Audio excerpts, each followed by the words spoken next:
Very good evening to you. My warmest blessings and good wishes to all of you in Wembley and who else is listening. It is a wonder we have these modern equipment now that we can communicate in this way. It's a wonderful title we have this evening: Power of Giving Unconditionally and Benevolence. And I'm going to share a little bit about two aspects of giving. Why we give, who we give to, and also who is the main one who gives. As is usual with any program, as you probably know if you're a regular viewer, we always start with a meditation. So I'm going to play a little music. So if you sit comfortably, be relaxed, and just listen to the sound and becomes quiet for a few minutes.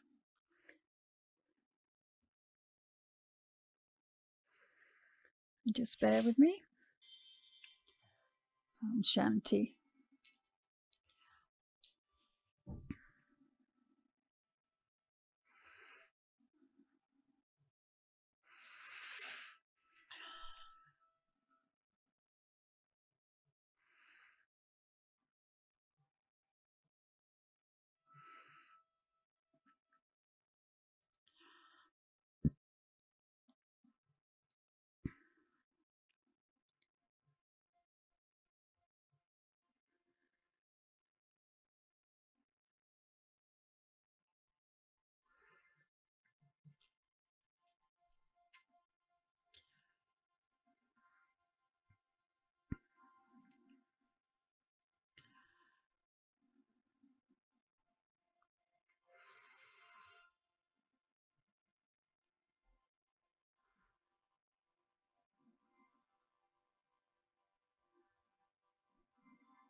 Thank you.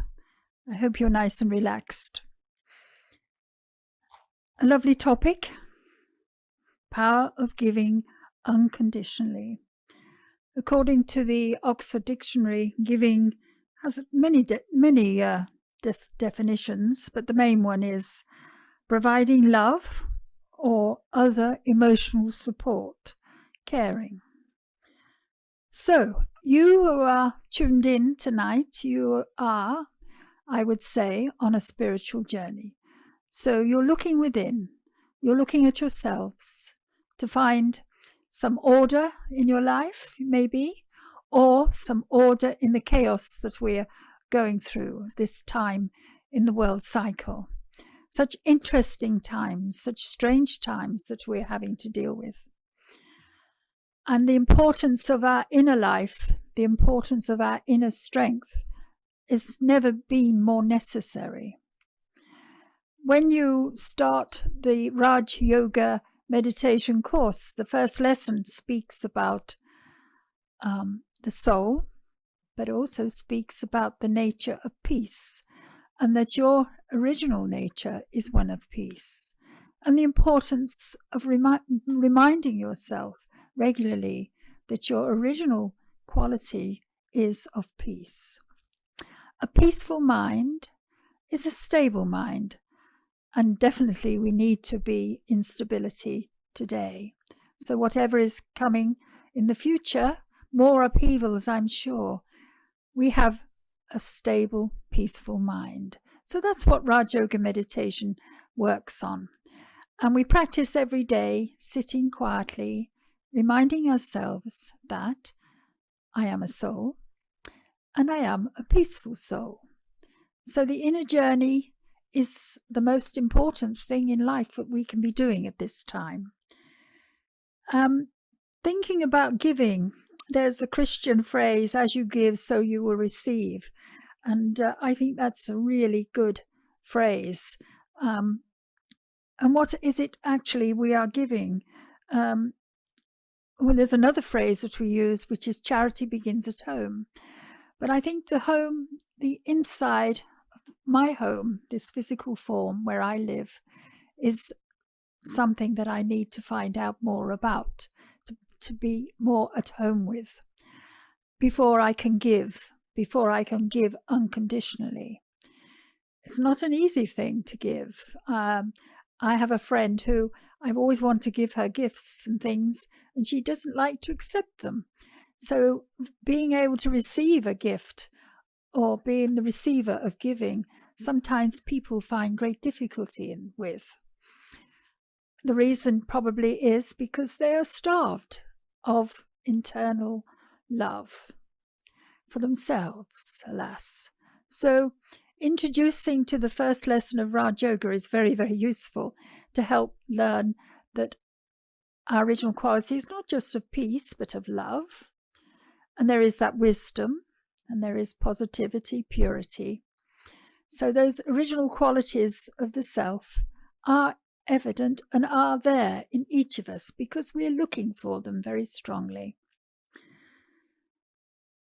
When somebody gives unconditionally, do you really notice it?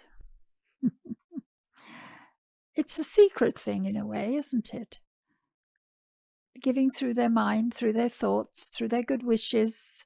Never underestimate the power of good wishes. They are so, so powerful. The world changes when we change our thinking. And the important, only if there's just a few people generating an atmosphere of good wishes, it absolutely changes the atmosphere, makes the atmosphere more peaceful, positive, and we can function. So I think serving with the mind, giving good wishes, is the best gift you can give the world. The best gift you could give your neighbours. The best gift you can give when you go shopping is to be in a peace, within your peaceful nature and emanating those blessings, those good wishes for others. So when somebody's giving unconditionally, there is a recognition that there's no agenda, is there? There's no expectations.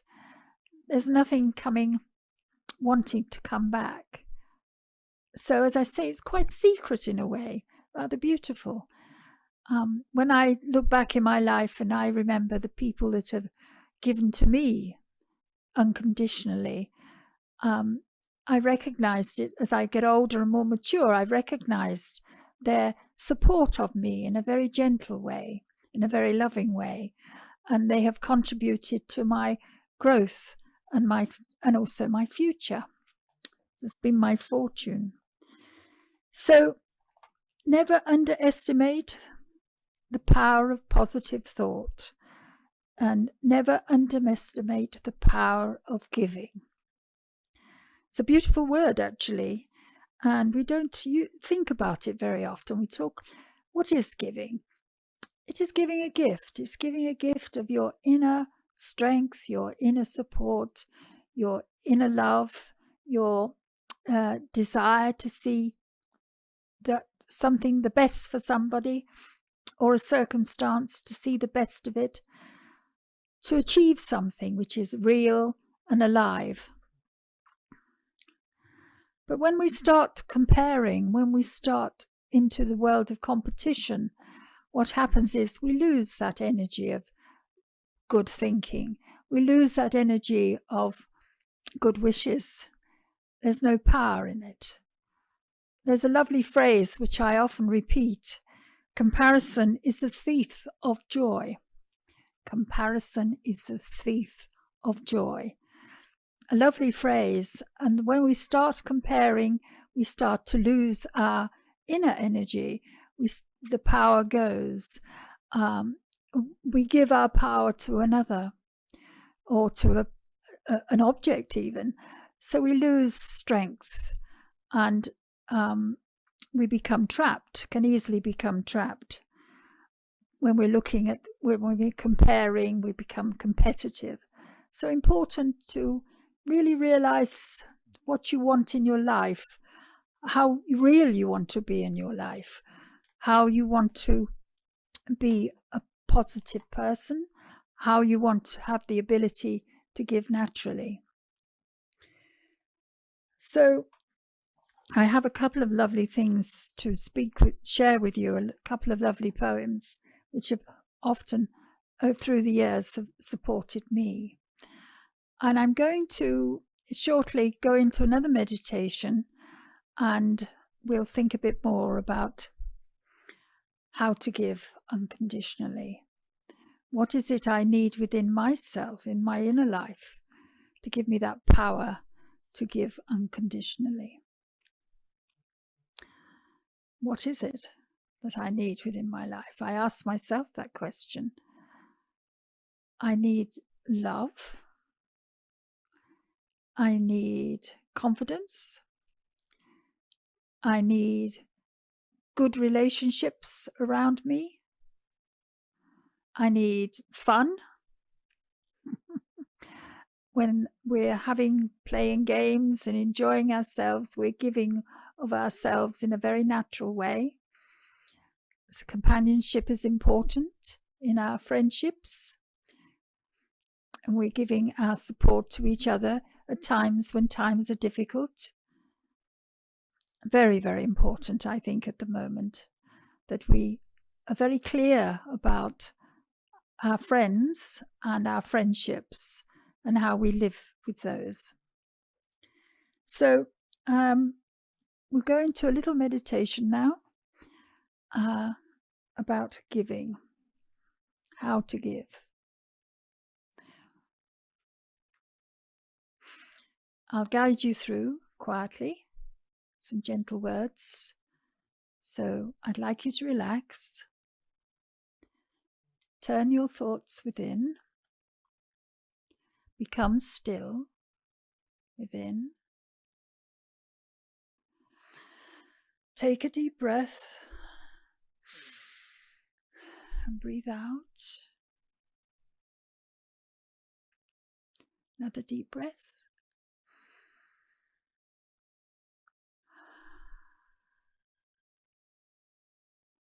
Feel the energy coming up from your feet, up the legs. Just tense your knees and your thighs and then relax. Then bring your physical energy up into your arms and your shoulders and give them a little roll. Does that feel better? And take that energy with your mind into your neck. Give your neck a very gentle roll, very gentle roll. Go both ways. Keep yourself poised here, and then take your energy into your face. Give your face a little screw. Smile. And take your energy into the center of the forehead, into the temple. This is where I reside. This is where I look out into the world using my physical eyes. But also I have an inner eye that discriminates, discerns, and helps me see the positive. I also have an inner ear through which I only hear positive, loving things. That which is negative, I let it go in one ear and out the other. I have, and you have, an inner fragrance, beautiful fragrance. You can pick your fragrance and give that fragrance as a gift.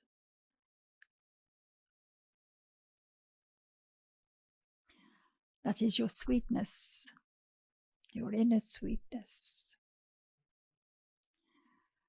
And you have the inner voice, the voice which gently, softly speaks to you, gives you support, gives you hope, gives you strength.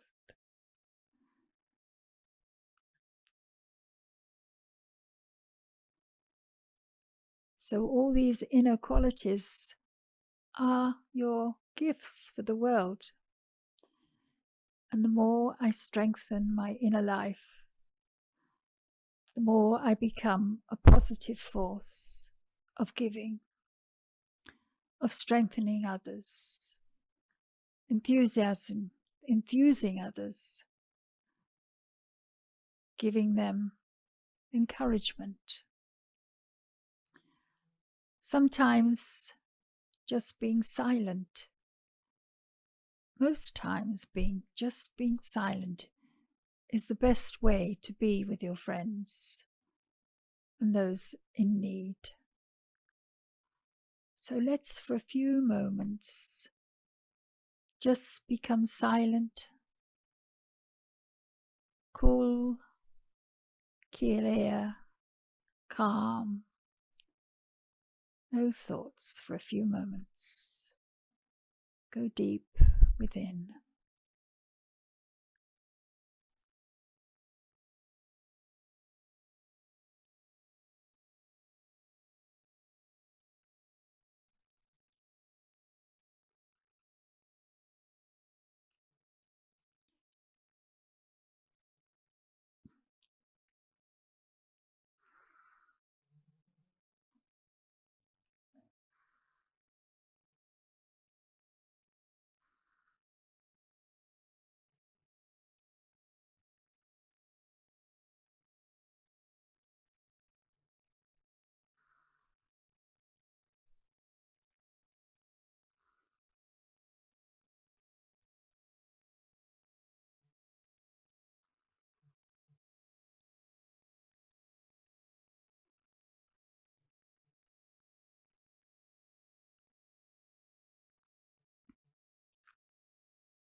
Om Shanti. Thank you for joining me with that silence. Very beautiful. And this is what we do every day. We take those moments.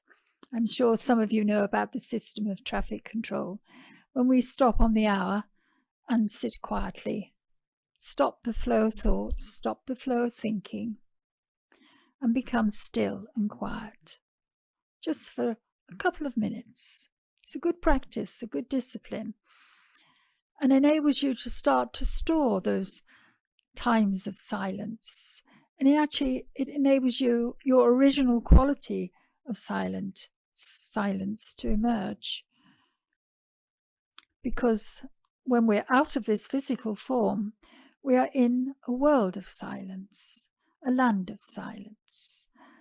And for the second half of this discussion, I would like to share a little bit about who enables us to give unconditionally. How is your heart able to be open to give the gifts that you have, these subtle qualities, to share them with others? Who has taught us, who is teaching us to give unconditionally? So we'll share a little bit about that. But first, I'd like to read to you a poem from Anthony Strano. Some of you may have met him, may have read some of his books in our library, which you can come and purchase. There are several books that he's produced, and they're excellent. Anthony is no longer with us. He was on a book tour in Brazil and decided it was his time to depart. And we miss him very much. But I found this poem that he had produced. I don't know how. It just came into my hands today, and I'd like to share it with you.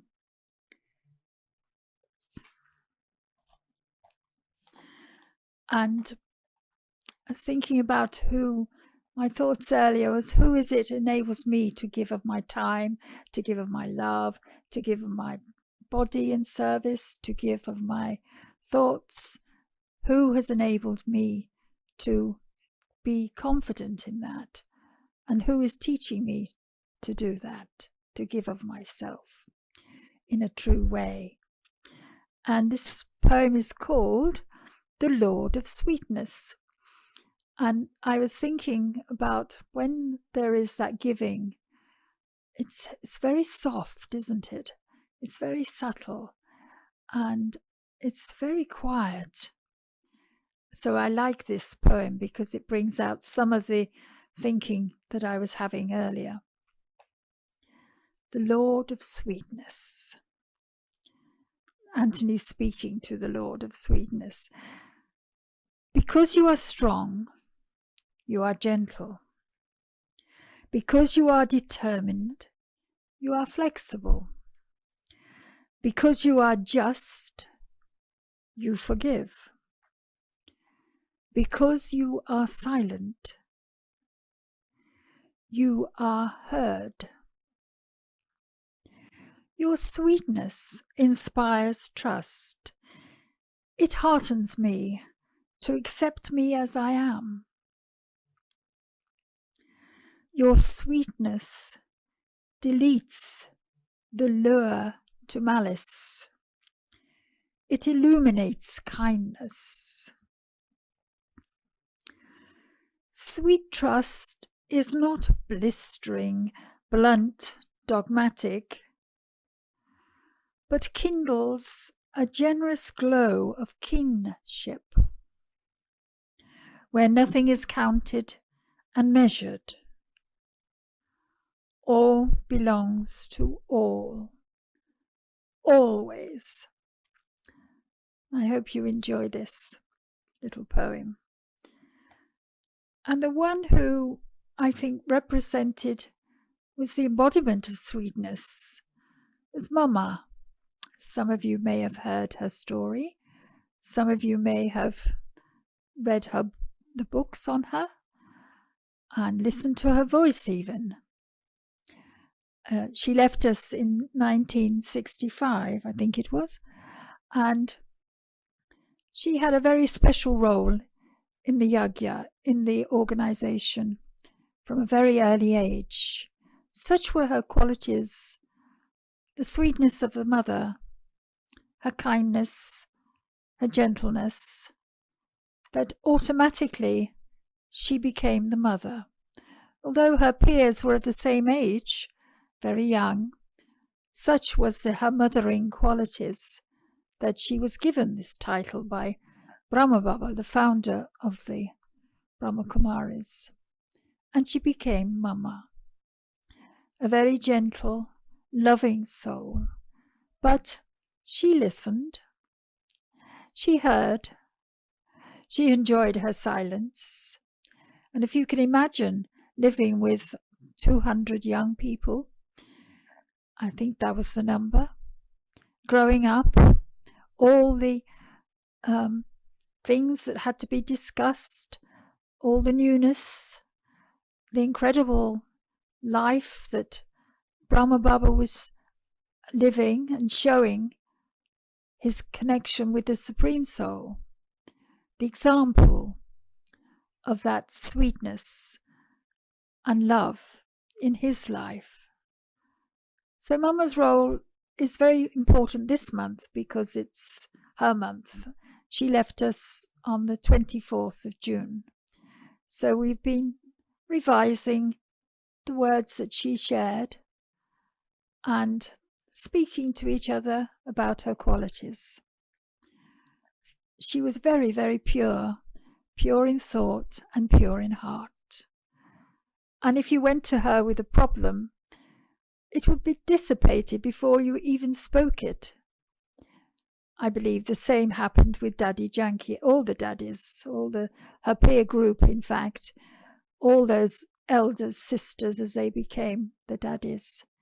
Such was their unconditional love and giving of themselves, and also their great wisdom.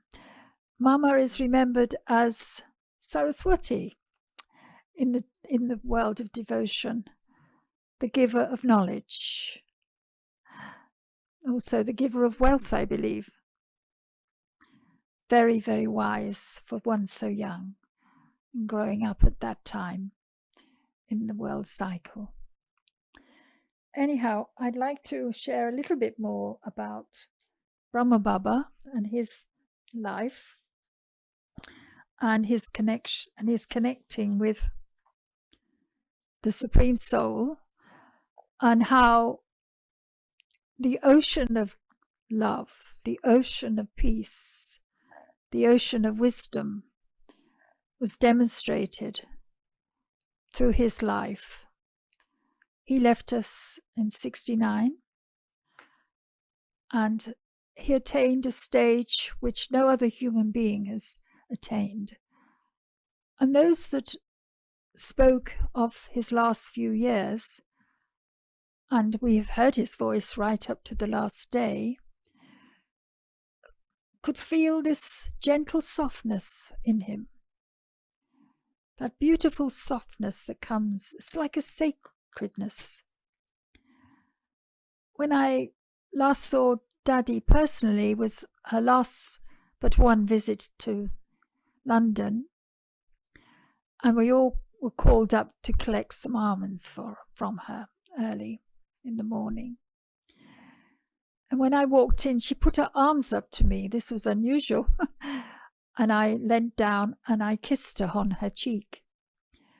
And it was as if I was kissing a thistle. It was so soft. Her cheek was so soft. Her demeanor was so soft and loving. And I really felt the presence of the divine, that purity, that love she had for the Supreme. I really felt it. I felt very touched and honored that she'd let me kiss her in such a way. And we put our heads together, which was very sweet. And that was the last time I had a personal connection with her.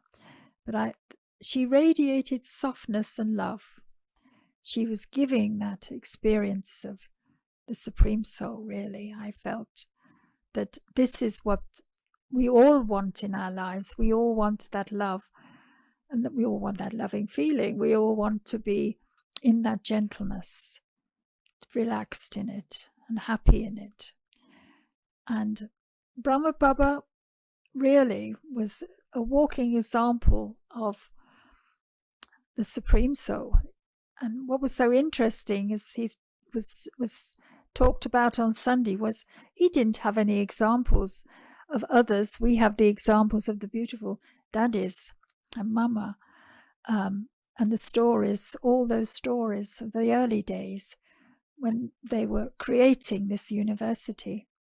But Baba, it was his complete love and connection and understanding of who he was and where he was at this time in the cycle, and who was supporting him, who was giving him strength, who was connecting with him. He had complete faith.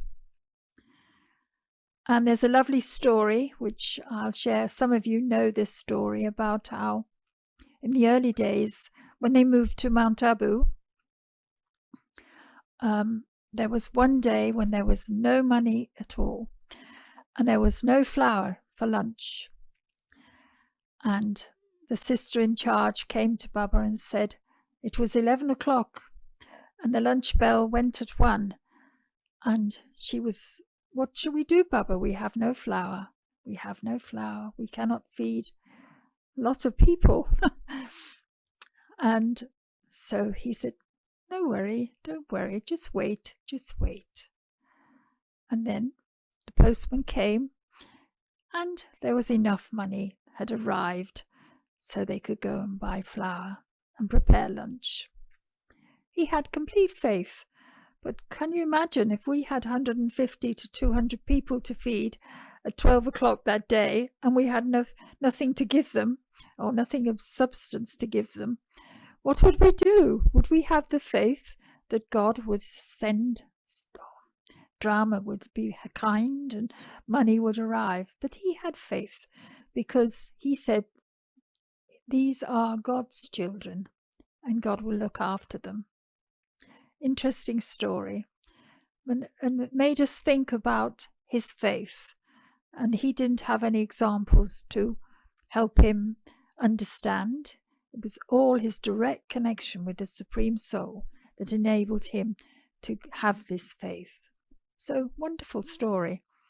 I'm sure some of you already heard it. And there are many other stories of faith. And I'm going to tell you one of a little story of faith and a gift that I was given. One day I was unwell and I went to see the heart specialist. And he gave, this was in Mount Abu, or it was in Shantivan at the bottom of the hill. And as he was talking to me, he was very sweet. I'd had a sort of heart problem. And he said, there's nothing wrong with your heart, he was telling me. And he was speaking to me as like a little child. I felt like a little child. I was very unwell. And he said, you know, all you have to do is ask your father, Baba, and everything will be fine. You trust, in other words, he was saying. And there were a couple of other things he said that were very lovely. And I left his clinic at the bottom of the mountain a little more happier than when I went in.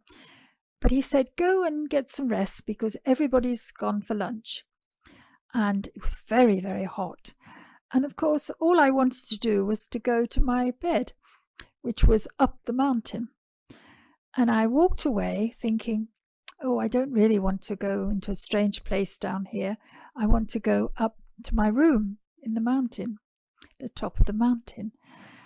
So as I'm thinking this little head popped up outside a hedge. And this brother said to me, Sister, can I help you? I said, oh, yes, brother, I want to go up the mountain now. Because the transport office was shut. I knew that.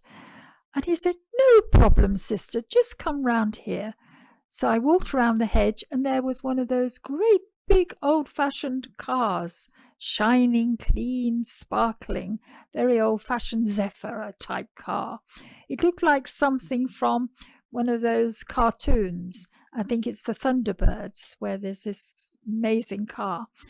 They said, get in, sister, we will take you up the mountain. I couldn't believe it. And I sat in this, they were going to pick up a daddy, I think, from the mountain. And I said, brother, I'm not feeling very well at all.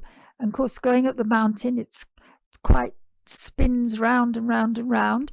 I wasn't looking forward to that. And I thought, oh dear, I better keep hold of my stomach. So I said, would you drive very carefully? And he put his hands on the wheel and he went like this all the way up the mountain, drove so beautifully and carefully. I felt very blessed. But what a gift that I received. So if you feel, that you're really, just ask, because Baba will provide. God will give you what you need. Not what you think you need, but what you do genuinely need. So having that trust, it was such a gift. And I've never forgotten it. And it's opened my heart to the fact that God's heart is open to every soul in the world. And it's this time when we need to help all those souls, bring that energy, God's energy, into the world so we can help those souls who don't have that connection, who don't hear what he's saying, who don't understand what he's saying and who he is. And if we can bring his energy fully into the world, what a gift we are giving to the world. What a gift we are giving to everyone. And it's very subtle. It's not that we dash around saying, do the 7-day course, those things. Those times really are lessening now. It's time of giving from our heart, using the experience we have had. 40 years I've been practicing meditation. So I'm hoping there is some benefit for others, that whoever comes into my company feels that they are able to connect with themselves in a different way, a new way, a different direction for them, enable them to come out of their sorrow and their pain and to really feel that God is giving unconditionally. And it is a power. Giving is a power, a strength. And it's rather like a beautiful secret too. Anyhow, thank you for letting me share that with you. I hope you enjoyed that. There are many gifts that God has given us.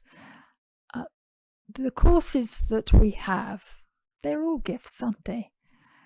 And when somebody is coming for the first time, they're a gift for us because they are part of our family, the world family. But if they are a Brahmin family, even better, they are a beautiful gift for us.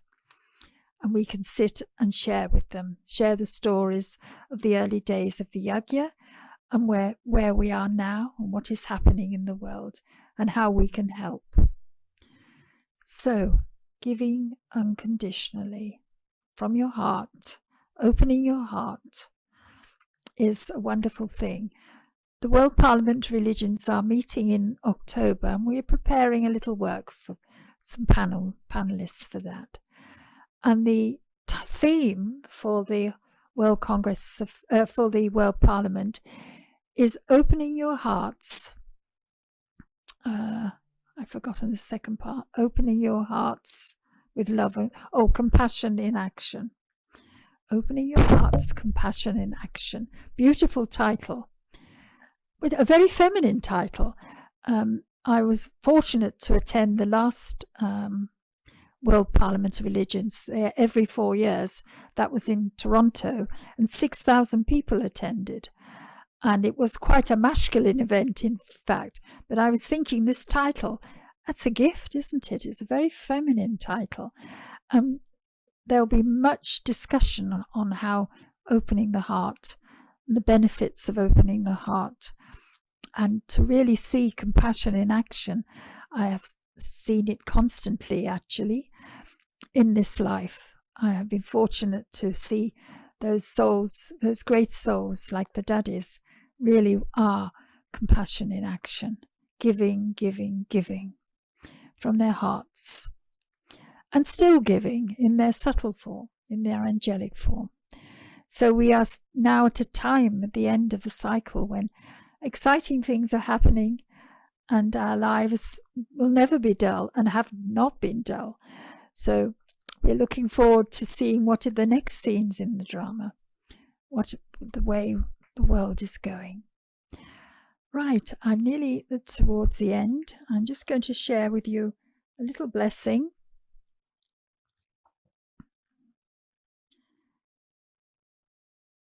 And it's such a sweet blessing because it talks about the power of words.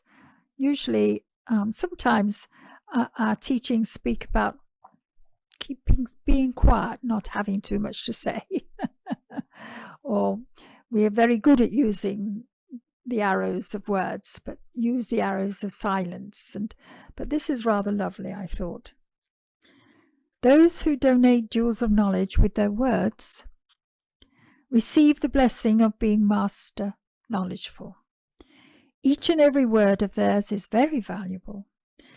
Many souls are thirsty to listen to every word of theirs. Every word of theirs is full of sense, and they have special happiness.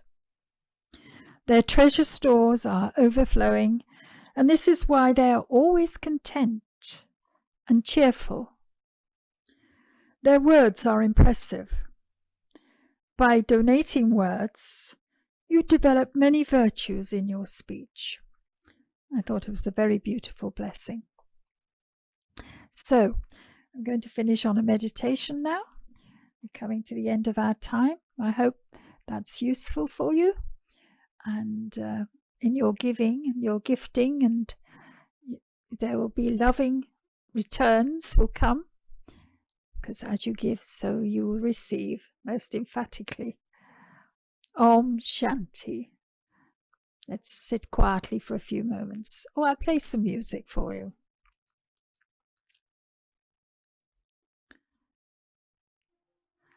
Thank you. Om Shanti.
Om Shanti. Thank you.